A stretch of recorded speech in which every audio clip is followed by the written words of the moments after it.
I never thought I'd need security cameras to protect my own backyard, but Karen Ellis proved me wrong. The footage showed her in my pool at 3 a.m. on a Tuesday, doing lazy backstroke laps with a glass of wine balanced on her stomach, all while I was supposedly violating HOA regulations for having unauthorized water features on my property. But I'm getting ahead of myself. My name's Victor Eaton, and after 15 years in the Army, I figured I'd earn some peace and quiet. I bought a modest 3-bedroom ranch in Oakwood Estates with my VA loan, the kind of neighborhood where people wave when they drive by and occasionally bring over cookies when you move in. Perfect for my transition back to civilian life and starting my small landscaping business. The neighborhood had changed since my childhood friend Ray used to live here. Now there was an HOA, the Oakwood Estates Community Association, run by Karen Ellis, who treated the subdivision like her personal fiefdom. When I purchased the house, the previous owners mentioned she could be particular, which I later realized was suburban code for power-mad dictator. My first run-in with Karen happened 3 days after I moved in.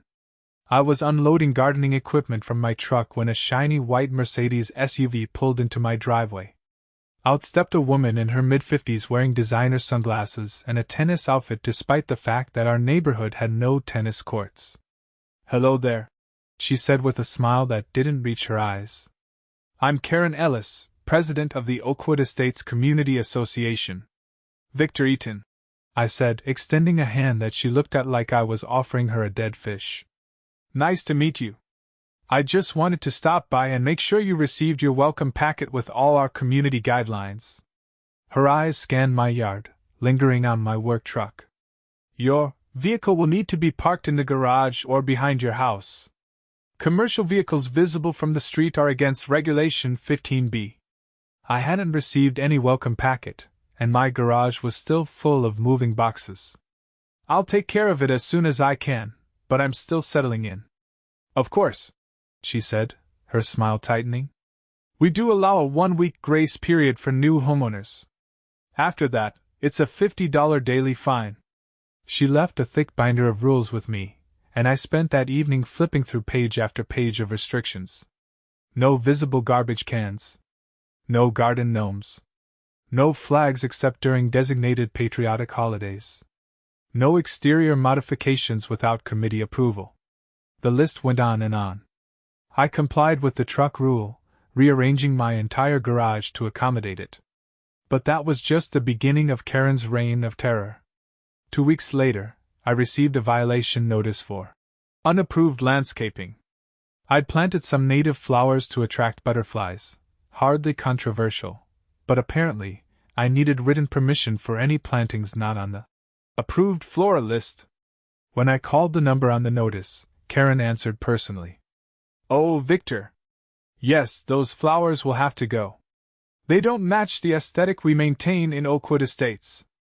They're native plants," I explained. "Better for the environment, require less water, the rules are the rules," she interrupted. "You can apply for an exception, but the committee only meets quarterly, and I have to tell you, exceptions are rarely approved." I removed the flowers, seething quietly. The following month brought more violations. My grass was half an inch too tall. I was out of town for a landscaping job. My mailbox was the wrong shade of black. Apparently there are multiple shades, and I'd left my recycling bin visible from the street for an extra 2 hours on collection day. Each infraction came with a fine, and each fine came with Karen's condescending smile when she'd happen to drive by as I corrected whatever grievous neighborhood crime I'd committed. The real trouble started when summer arrived. Arizona summers are brutal, with temperatures regularly hitting 110 degrees. My house came with an in-ground pool, a major selling point, and after a long day of physical labor, it was heaven to come home and cool off. One evening in July, I was grilling by the pool when a beach ball sailed over my fence, followed by the sounds of children laughing. I picked it up and walked around to my front yard to find 2 kids, maybe 8 and 10 years old, looking sheepish on the sidewalk. "This yours?" I asked, tossing it to the older one. "Sorry, mister," the younger one said. "We were playing catch." "No problem," I replied. Just be careful, wouldn't want it to land in the pool. Their eyes widened. You have a pool? The older one asked. Sure do. The younger one looked wistful. Mom says the community pool is too crowded, but it's so hot. I hesitated for only a second. Want to come swim? If your parents say it's okay, of course. 20 minutes later, they returned with their mother, Rachel Wright, a single mom who lived 3 houses down. She was profusely apologetic about the ball and hesitant about the pool invitation, but I assured her it was fine. Really, it's no trouble, I said. The pool just sits there most of the time anyway. That afternoon turned into one of the best I'd had since moving in. Rachel was easy to talk to, the kids, Emma and Liam, were well behaved, and for once, I felt like part of the neighborhood instead of just the guy everyone avoided because Karen was always watching him for violations. Rachel mentioned in passing that the community pool had been closed more often than not that summer due to maintenance issues, though no one ever seemed to be working on it. Karen keeps saying they're waiting on parts, Rachel explained as we watched the kids splash around. But it's been weeks, and the summer's half gone. The kids are going stir-crazy. Feel free to use mine anytime, I offered impulsively. Seriously. I'm out working most days anyway. She thanked me but looked uncertain. Later I'd learn why. The very next day, I received an official HOA letter citing me for unauthorized pool usage and creating a public nuisance. The fine was $200. I called Karen immediately. What unauthorized pool usage? It's my pool. Community guidelines clearly state that private pools cannot be used by non-residents without prior approval, she replied smoothly. It creates liability issues for the association. That's ridiculous. They were invited guests. The committee has received reports of excessive noise and possible unsupervised minors. We take safety very seriously in Oakwood Estates, Victor. Reports? The only houses that could see into my backyard were vacant, or owned by elderly couples who had waved approvingly at the kids' antics. This is absurd, I said.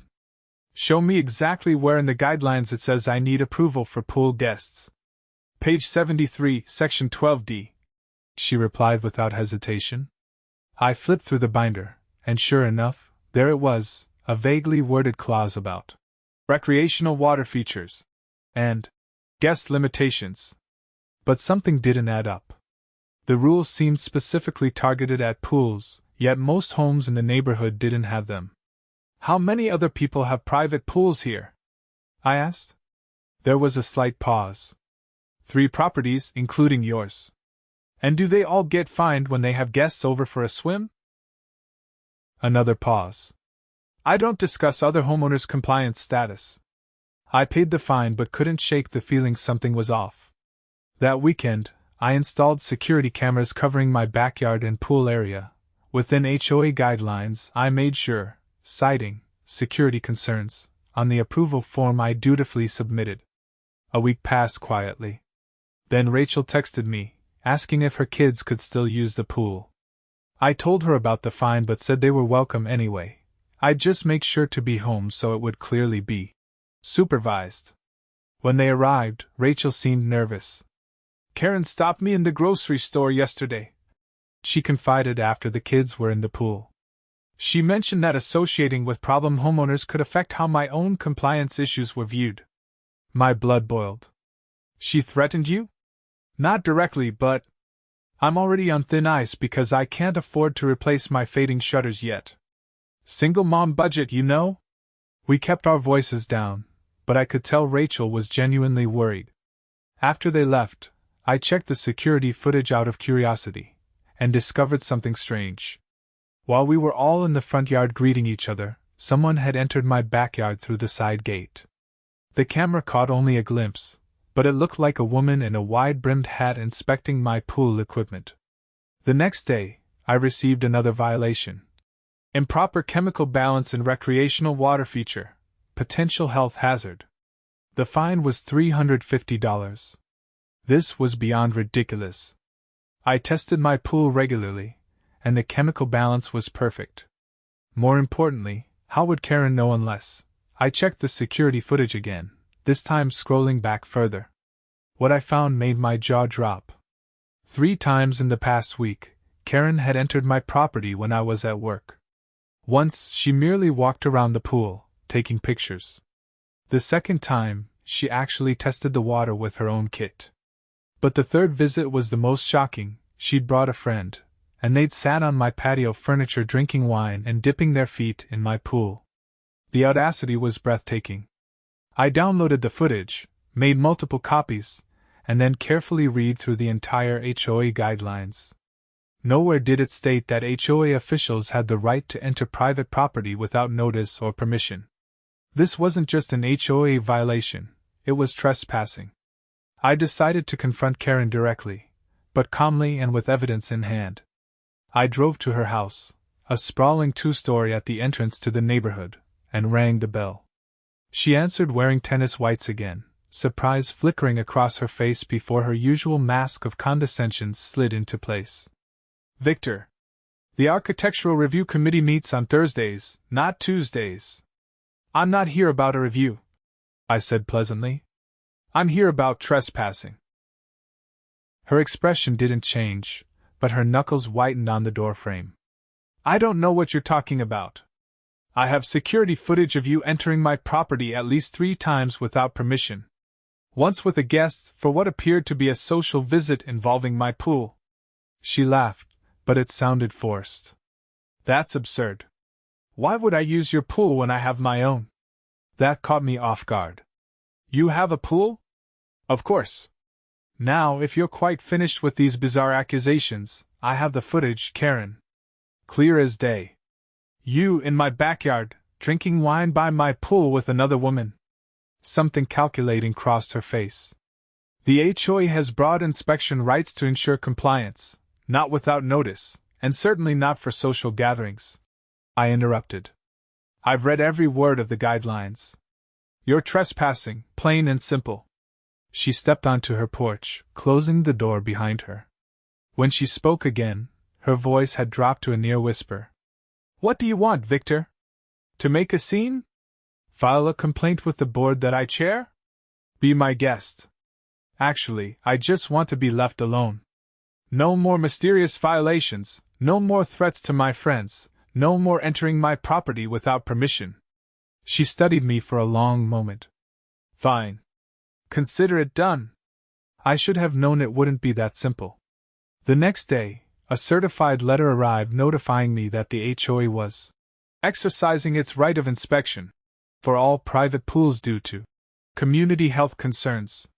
The inspection was scheduled for the following afternoon, with proper notice, technically within guidelines. That night I couldn't sleep. Something about the whole situation still didn't make sense. Why was Karen so fixated on my pool specifically? And why was the community pool perpetually closed? On a hunch, I set my alarm for 2 a.m. and checked my security camera's live feed. Nothing. I was about to go back to sleep when motion detection triggered an alert. I watched, dumbfounded, as Karen and 3 other people entered my backyard.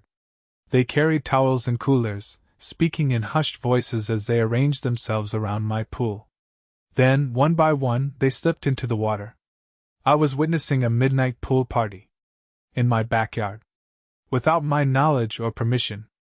I threw on clothes and marched outside, flipping on the patio lights as I stepped through the back door.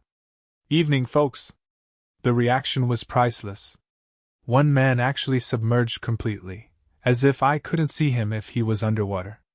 Karen froze mid-stroke, wine glass still in hand. Victor! She sputtered. What are you doing here? I live here, I replied calmly. The better question is, what are all of you doing in my pool at 2 a.m.? They exchanged glances. A man I recognized as the HOA treasurer spoke up. Monthly board meeting. Karen suggested we combine business with pleasure. In my pool. Without asking me. Karen had regained her composure somewhat. The community pool is closed for repairs, as you know. And since you've been so difficult about your pool usage, we thought it only fair that the amenity be shared. For the good of the community. The good of. I stopped myself, taking a deep breath. Everyone out. Now. They reluctantly climbed out, gathering their things in awkward silence. As they filed past me, Karen paused. Don't make this more difficult than it needs to be, Victor. The community needs access to a pool this summer. Yours is the most suitable. My private property is not community property, I said firmly. And this conversation is over. After they left, I couldn't get back to sleep. The community pool was genuinely closed.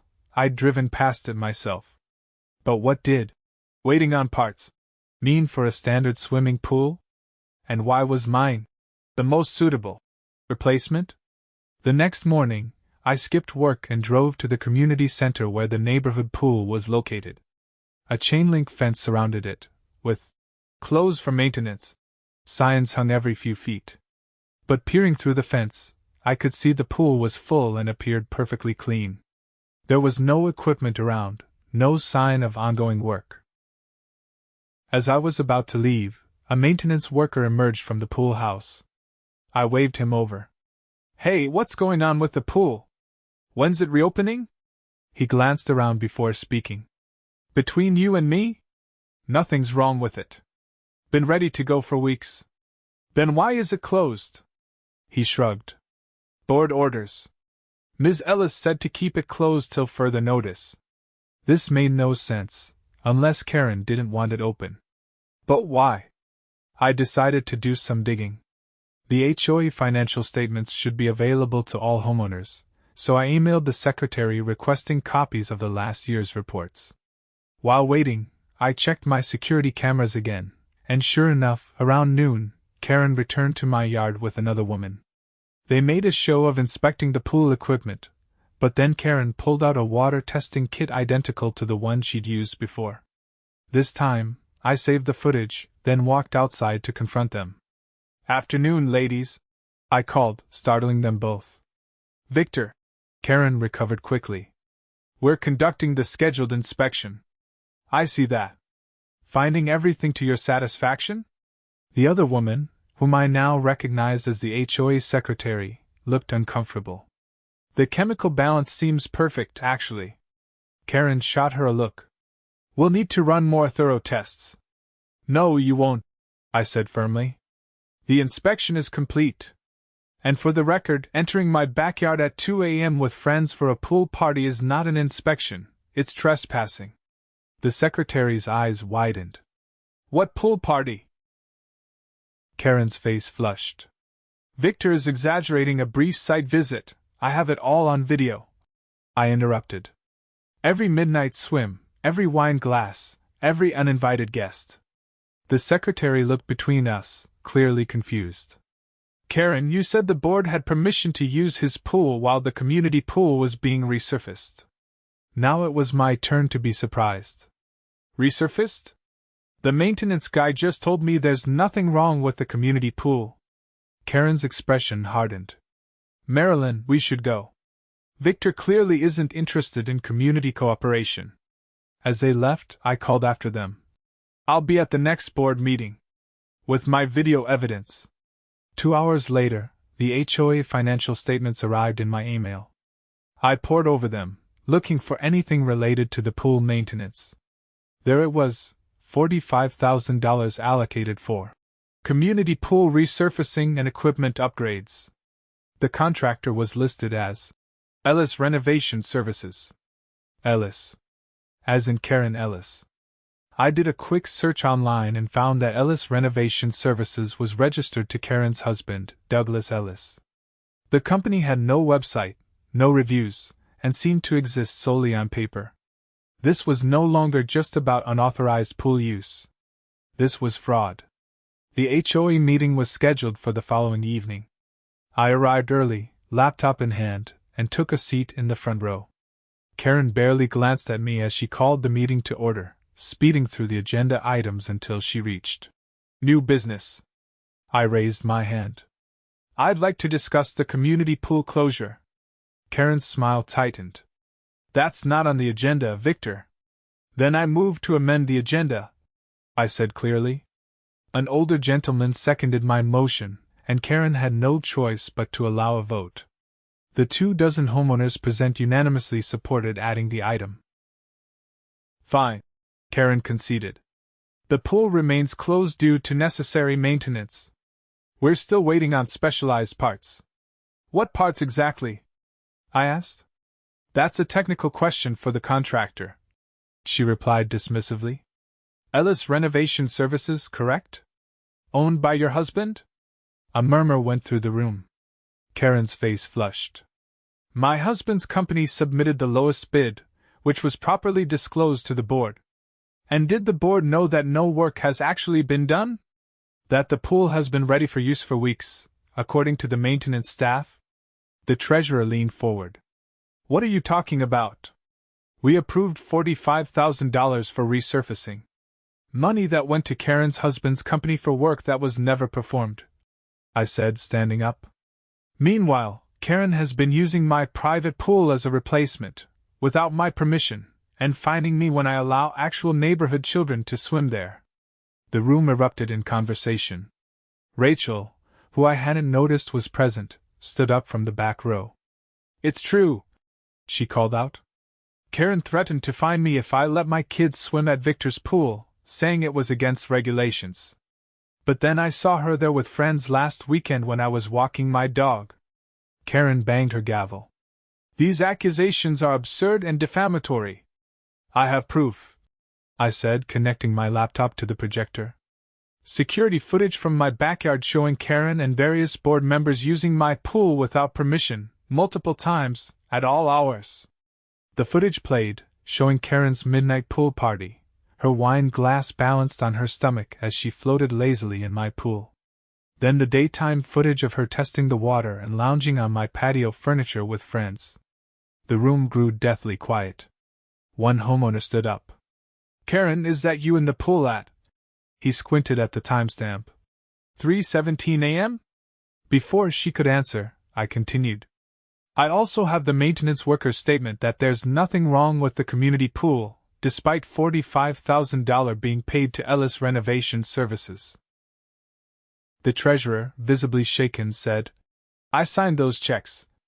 Doug Ellis provided invoices for materials and labor. For work that was never done, I emphasized. While the neighborhood children suffered through a heat wave with no pool access. Karen suddenly gathered her papers. This meeting is adjourned. No, it's not, the treasurer countered, finding his backbone. I move to suspend Karen Ellis from the board pending a full investigation into these allegations. The motion passed overwhelmingly. Karen stormed out, followed by her husband who had been sitting quietly in the back. The remaining board members voted to reopen the community pool immediately and to contact the police regarding the potential fraud. As the meeting broke up, Rachel approached me with her kids. Thank you, she said simply. This neighborhood has been under her thumb for too long. Just doing what's right, I replied, smiling at Emma and Liam. And you three are welcome to use my pool anytime, with proper supervision, of course. 2 weeks later, Karen and Douglas Ellis were arrested for fraud, embezzlement, and misappropriation of HOA funds.